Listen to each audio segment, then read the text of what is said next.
के मुख से भगवान की लीला के रहस्य और ब्रज भूमि के महत्व का वर्णन। महर्षि व्यास कहते हैं, जिनका स्वरूप है सच्चिदानंद घन, जो अपने सौंदर्य और माधुर्य आदि गुणों से सबका मन अपनी ओर आकर्षित कर लेते हैं और सदा सर्वदा अनंत सुख की वर्षा करते रहते हैं, जिनकी ही शक्ति से इस विश्व की उत्पत्ति, स्थिति और प्रलय होते हैं, उन भगवान श्री कृष्ण को हम भक्ति रस का आस्वादन करने के लिए नित्य निरंतर प्रणाम करते हैं। नैमिषारण्य क्षेत्र में श्री सूत जी स्वस्थ चित्त से अपने आसन पर बैठे हुए थे। उस समय भगवान की अमृतमयी लीला कथा के रसिक उसके रसास्वादन में अत्यंत कुशल शौनक आदि ऋषियों ने सूत जी को प्रणाम करके उनसे यह प्रश्न किया। ऋषियों ने पूछा, सूत जी, धर्मराज युधिष्ठिर जब श्री मथुरा मंडल में अनिरुद्ध नंदन वज्र का और हस्तिनापुर में अपने पौत्र परीक्षित का राज्याभिषेक करके हिमालय पर चले गए, तब राजा वज्र और परीक्षित ने कैसे कैसे कौन कौन सा कार्य किया?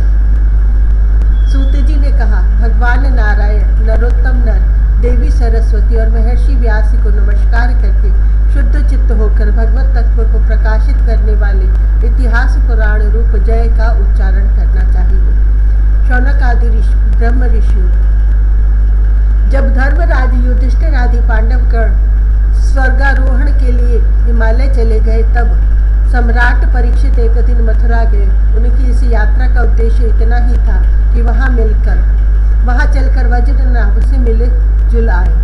जब वज्रनाभ को यह समाचार मालूम हुआ कि मेरे पिता तुल्य परीक्षित मुझसे मिलने आ रहे हैं, तब उनका हृदय प्रेम से भर गया। उन्होंने नगर से आगे बढ़कर उनकी आगवानी की, चरणों में प्रणाम किया और बड़े प्रेम से उन्हें अपने महल में ले आए। वीर परीक्षित भगवान श्री कृष्ण के परम प्रेमी भक्त थे। उनका मन नित्य निरंतर आनंद घन श्री कृष्ण चंद्र में ही रमता रहता था। उन्होंने भगवान श्री कृष्ण के प्रपौत्र वज्रनाभ का बड़े प्रेम से आलिंगन किया। इसके बाद अंतःपुर में जाकर भगवान श्री कृष्ण की रोहिणी आदि पत्नियों को नमस्कार किया। रोहिणी आदि श्री कृष्ण पत्नियों ने भी सम्राट परीक्षित का अत्यंत सम्मान किया। वे विश्राम करके जब आराम से बैठ गए, तब उन्होंने वज्रनाभ से यह बात कही। राजा परीक्षित ने कहा, हे तात, तुम्हारे पिता और पितामहों ने मेरे पितामह को बड़े बड़े संकटों से बचाए है, मेरी रक्षा भी उन्होंने ही की है। प्रिय वज्रनाभ, यदि मैं उनके उपकारों का बदला चुकाना चाहूँ तो किसी प्रकार नहीं चुका सकता। इसलिए मैं तुमसे प्रार्थना करता हूँ कि तुम सुखपूर्वक अपने राजकाज में लगे रहो। तुम्हें अपने खजाने की, सेना की तथा शत्रुओं को दबाने आदि की तनिक भी चिंता न करनी चाहिए। तुम्हारे लिए कोई कर्तव्य है तो केवल एक ही, वह यह है कि तुम्हें अपनी इन माताओं की खूब प्रेम से भली भांति सेवा करते रहना चाहिए। यदि कभी तुम्हारे ऊपर कोई आपत्ति विपत्ति आए अथवा किसी कारणवश तुम्हारे हृदय में अधिक क्लेश का अनुभव हो, तो मुझसे बतलाकर निश्चिंत हो जाना, मैं तुम्हारी सारी चिंताएं दूर कर दूंगा। सम्राट परीक्षित की यह बात सुनकर वज्रनाभ को बड़ी प्रसन्नता हुई। उन्होंने राजा परीक्षित से कहा। वज्रनाभ ने कहा, महाराज, आप मुझसे जो कुछ कह रहे हैं वह सर्वथा आपके अनुरूप है। आपके पिता ने भी मुझे धनुर्वेद की शिक्षा देकर मेरा महान उपकार किया है, इसलिए मुझे किसी बात की तनिक भी चिंता नहीं है, क्योंकि उनकी कृपा से मैं क्षत्रिय चित्त, शूरवीरता से भली भांति संपन्न हूँ। मुझे केवल एक बात की बहुत बड़ी चिंता है, आप उसके संबंध में कुछ विचार कीजिए। यद्यपि मैं मथुरा मंडल के राज्य पर अभिषिक्त हूँ, तथापि मैं यहाँ निर्जन वन में ही रहता हूँ। इस बात का मुझे कुछ भी पता नहीं है कि यहाँ की प्रजा कहाँ चली गई, क्योंकि राज्य का सुख तो तभी से है जब प्रजा रहे।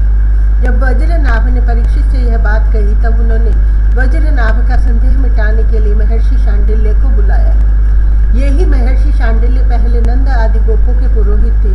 परीक्षित का संदेश पाते ही महर्षि शांडिल्य अपनी कुटी छोड़कर वहां आ पहुंचे। वज्रनाभ ने विधि पूर्वक उनका स्वागत सत्कार किया और वे एक ऊंचे आसन पर विराजमान हुए। राजा परीक्षित ने वज्रनाभ की बात उन्हें कह सुनाई। इसके बाद महर्षि शांडिल्य बड़ी प्रसन्नता से उनको सांत्वना देते हुए कहने लगे। शांडिल्य जी ने कहा, प्रिय परीक्षित और वज्रनाभ, मैं तुम लोगों से वज्र भूमि का रहस्य बतलाता हूँ, तुम दत्तचित्त होकर सुनो।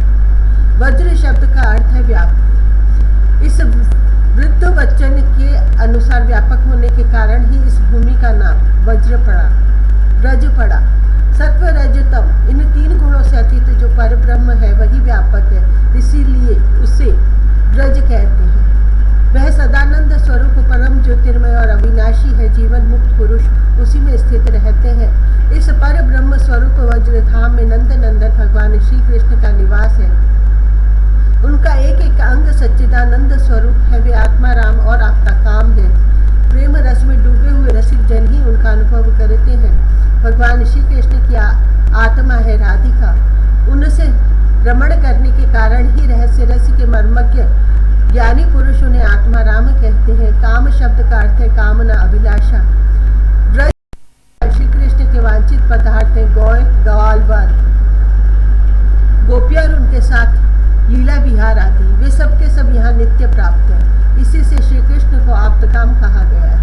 भगवान श्री कृष्ण की यह रहस्य लीला प्रकृति से परे है। वे जिस समय प्रकृति के साथ खेलने लगते हैं उस समय दूसरे लोग भी उनकी लीला का अनुभव करते हैं। प्रकृति के साथ होने वाली लीला में ही रजोगुण, सत्वगुण और तमोगुण के द्वारा सृष्टि, स्थिति और प्रलय की प्रतीति होती है। इस प्रकार यह निश्चय होता है कि भगवान की लीला दो प्रकार की है, एक वास्तविक और दूसरी व्यवहारिक की। वास्तविक लीला स्वयं वेद्य है, उसे स्वयं भगवान और उनके रसिक भक्तजन ही जानते हैं। जीवों के सामने जो लीला होती है वह व्यवहारिक का लीला है। वास्तविक लीला के बिना व्यवहारिक का लीला नहीं हो सकती, परंतु व्यावहारिका लीला का वास्तविक लीला के राज्य में कभी प्रवेश नहीं हो सकता। तुम उन दोनों भगवान की जिस लीला को देख रहे हो वह व्यवहारिक की लीला है। यह पृथ्वी और स्वर्ग आदि लोक इसी लीला के अंतर्गत है। इसी पृथ्वी पर यह मथुरा मंडल है। यही वह ब्रज भूमि है जिसमें भगवान की वह वास्तविक रहस्य लीला गुप्त रूप से होती रहती है। वह कभी कभी प्रेम पूर्ण हृदय वाले रसिक भक्तों को सब और दिखने लगती है। कभी 28वें द्वापर के अंत में जब भगवान की रहस्य लीला के अधिकारी भक्तजन यहाँ एकत्र होते हैं, जैसा कि इस समय भी कुछ काल पहले हुए थे, उस समय भगवान अपने अंतरंग प्रेमियों के साथ अवतार लेते हैं। उनके अवतार का यह प्रयोजन होता है कि रहस्य लीला के अधिकारी भक्तजन भी अंतरंग परिकरों के साथ सम्मिलित होकर लीला रस का आस्वादन कर सके। इस प्रकार जब भगवान अवतार ग्रहण करते हैं उस समय भगवान के अभिमत प्रेमी देवता और ऋषि आदि भी सब और अवतार लेते हैं। अभी अभी जो अवतार हुआ था उसमें भगवान अपने सभी प्रेमियों की अभिलाषाएं पूर्ण करके अब अंतर्धान हो चुके हैं। इससे यह निश्चय हुआ कि यहाँ पहले 3 प्रकार के भक्तजन उपस्थित थे, इसमें संदेह नहीं है। उन तीनों में प्रथम तो उनकी श्रेणी है जो भगवान के नित्य अंतरंग पार्षद है, जिनका भगवान से कभी वियोग होता ही नहीं। दूसरे वे हैं जो एकमात्र भगवान को पाने की इच्छा रखते हैं, उनकी अंतरंग लीला में अपना प्रवेश चाहते हैं। तीसरी श्रेणी में देवता आदि है। इनमें से जो देवता आदि के अंश से अवतीर्ण हुए थे उन्हें भगवान ने ब्रजभूमि से हटाकर पहले ही द्वारका पहुंचा दिया था। फिर भगवान ने ब्राह्मण के शाप से उत्पन्न मूसल को निमित्त बनाकर यदुकुल में अवतीर्ण देवताओं को स्वर्ग में भेज दिया और पुनः अपने अपने अधिकार पर स्थापित कर दिया। तथा जिन्हें एकमात्र भगवान को ही पाने की इच्छा थी उन्हें प्रेमानंद स्वरूप बनाकर श्री कृष्ण ने सदा के लिए अपने नित्य अंतरंग पार्षदों में सम्मिलित कर लिया। जो नित्य पार्षद है वे यद्यपि यहाँ गुप्त रूप से होने वाली नित्य लीला में सदा ही रहते हैं, परंतु जो उनके दर्शन के अधिकारी नहीं है ऐसे पुरुषों के लिए वे भी अदृश्य हो गए हैं। जो लोग व्यवहारिक लीला में स्थित है वे नित्य लीला के दर्शन पाने के अधिकारी नहीं है। इसलिए यहाँ आने वाले को सब और निर्जन वन सूना ही सूना दिखाई देता है, क्योंकि वे वास्तविक लीला में स्थित भक्तजनों को देख नहीं सकते। इसलिए वज्रनाथ तुम्हें तनिक भी चिंता नहीं करनी चाहिए। तुम मेरी आज्ञा से यहाँ बहुत से गांव बसाओ, इससे निश्चय ही तुम्हारे मनोरथों की सिद्धि होगी। भगवान श्री कृष्ण ने जहाँ जैसी लीला की है उसके अनुसार उस स्थान का नाम रखकर तुम अनेकों गांव बसाओ और इस प्रकार दिव्य ब्रज भूमि का भली भांति सेवन करते रहो। गोवर्धन, दीर्घपुर, डीग, मथुरा, महावन, गोकुल, नंदीग्राम, नंदगांव और बृहस्पति, बरसाना आदि में तुम्हें अपने लिए छावनी बनवानी चाहिए। उन स्थानों में रहकर भगवान की लीला के स्थल, नदी, पर्वत, घाटी, सरोवर और कुंड तथा कुंज वन आदि का सेवन करते रहना चाहिए। ऐसा करने से तुम्हारे राज्य में प्रजा बहुत ही संपन्न होगी और तुम भी अत्यंत प्रसन्न रहोगे। यह ब्रज भूमि सच्चिदानंदमयी है, अतः तुम्हें प्रयत्न पूर्वक इस भूमि का सेवन करना चाहिए। मैं आशीर्वाद देता हूँ, मेरी कृपा से भगवान की लीला के जितने भी स्थल हैं सबकी तुम्हें ठीक ठीक पहचान हो जाएगी। वज्रनाभ, इस ब्रज भूमि का सेवन करते रहने से तुम्हें किसी दिन उद्धव जी मिल जाएंगे, फिर तो अपनी माताओं सहित तुम उन्हीं से इस भूमि का तथा भगवान की लीला का रहस्य भी जानोगे। मुनिवर शांडिल्य जी उन दोनों को इस प्रकार समझा बुझाकर भगवान श्री कृष्ण का स्मरण करते हुए अपने आश्रम पर चले गए। उनकी बातें सुनकर राजा परीक्षित और वज्रनाभ दोनों ही बहुत प्रसन्न हुए।